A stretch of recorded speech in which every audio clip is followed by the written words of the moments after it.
Hello and welcome to our second VideoCast. We've gone for the video podcast style of naming because we don't really like the sound of video blog. No, it's never... It doesn't ring well. Oh, we got a video for you compared to last week's, which we've all agreed was a tad shambolic. It's quite crap. Not a lot of variation, and Dale Croft pointed out it looked like we were in an Asian mental hospital for the whole time. This time, however, we're taking you on the road with us. It's going to be a real experience. We're going to take you to a multitude of places. It's going to be pretty insightful. It's going to make Michael Palin's travel documentaries look barely amateur. The word bad man is tossed precariously around a lot these days, but every now and again one comes across an individual so potent in his ferocity that he can only be described as such.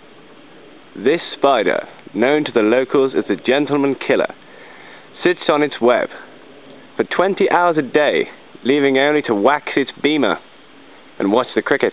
Hello, we are in the jungle. We are. You can only be described as pretty good out here, pretty relaxing. I'm not complaining. It's pretty intensely peaceful in the jungle. Except for one thing. Don't even mention him. Our roommate. He's just... The problem is with travelling, you get a lot of these places, they put you in dormitories. It saves a lot of money, but it does mean you have to bunk up with people. Sometimes it can be great. Yeah, I've had some good times with my dorm mates. Apart from the ones that are Australian murderers. Well, their ones are a little bit psychopathic. The ones that pour their heart out to Charlie after a couple of beers. Yeah. And about a little time spent in jail.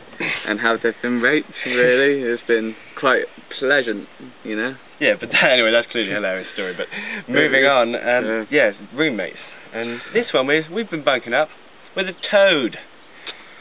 And he's been... Of all the things, a toad. He's been pretty damn unpleasant. He's always eating food you leave out. If you leave out some Oreos, he's going to munch one of them down. He can pick it, get it from your packet, like...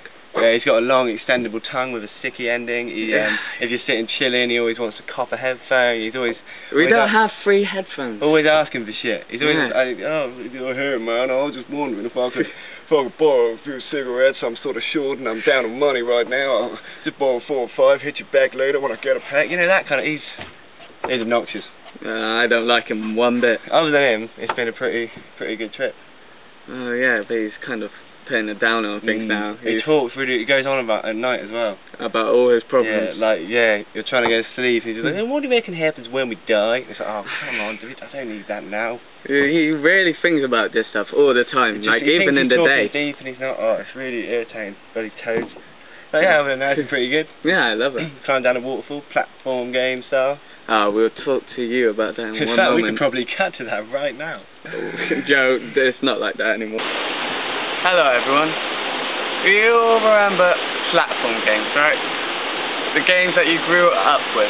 The games that mean everything to you.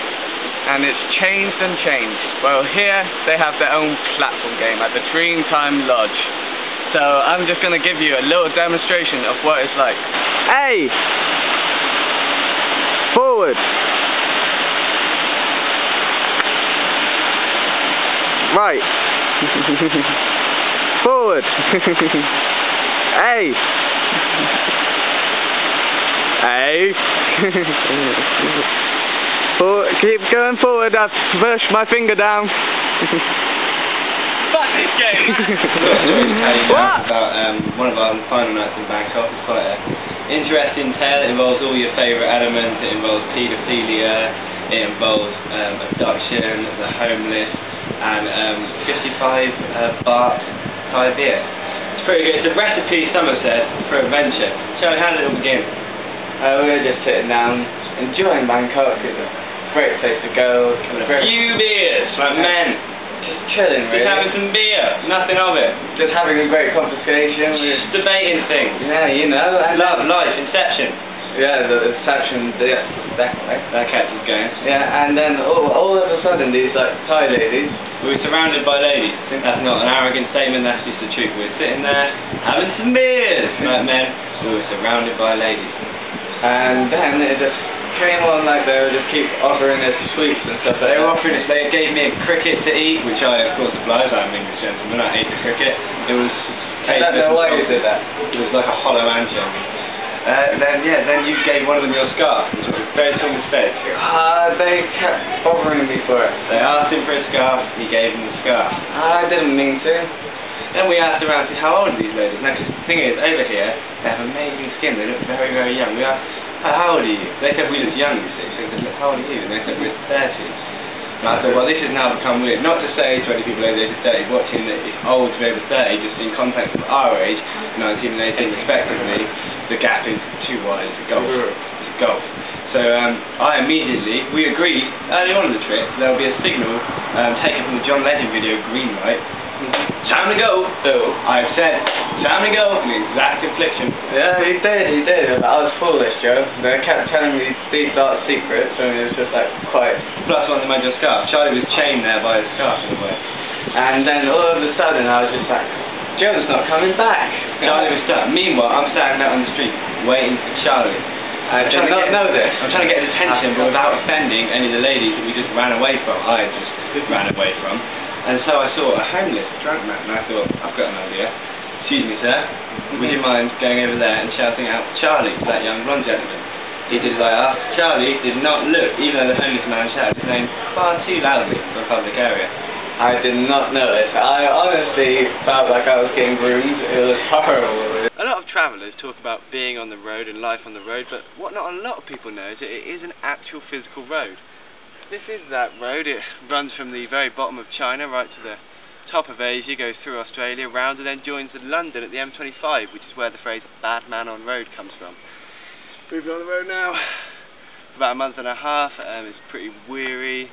As you can see, we're carrying heavy loads. This is almost entirely full of dictionaries.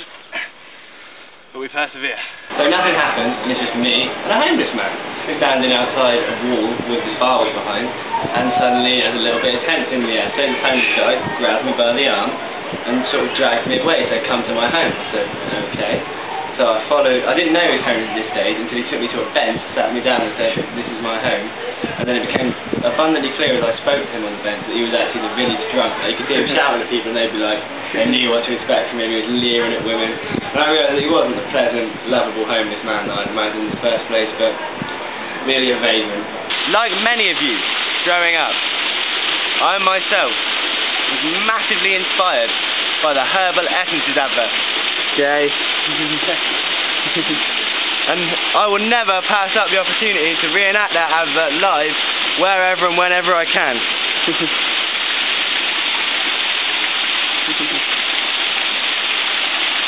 What are you doing? You're nuts!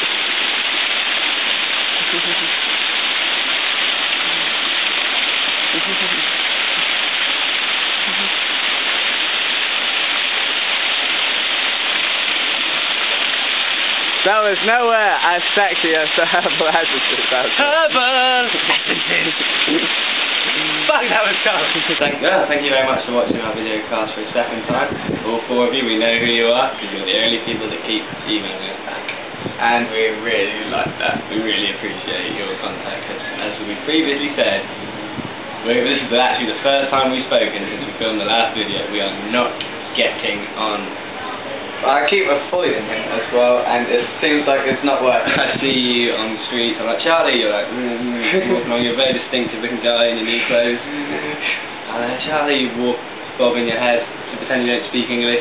Have some new dorm friends that I chill with. Chilling with your dorm buddies while I'm in here going mental, walking around, pacing the place, getting increasingly paranoid. So that's that really. Anyway, thank you for watching, we'll see you next time.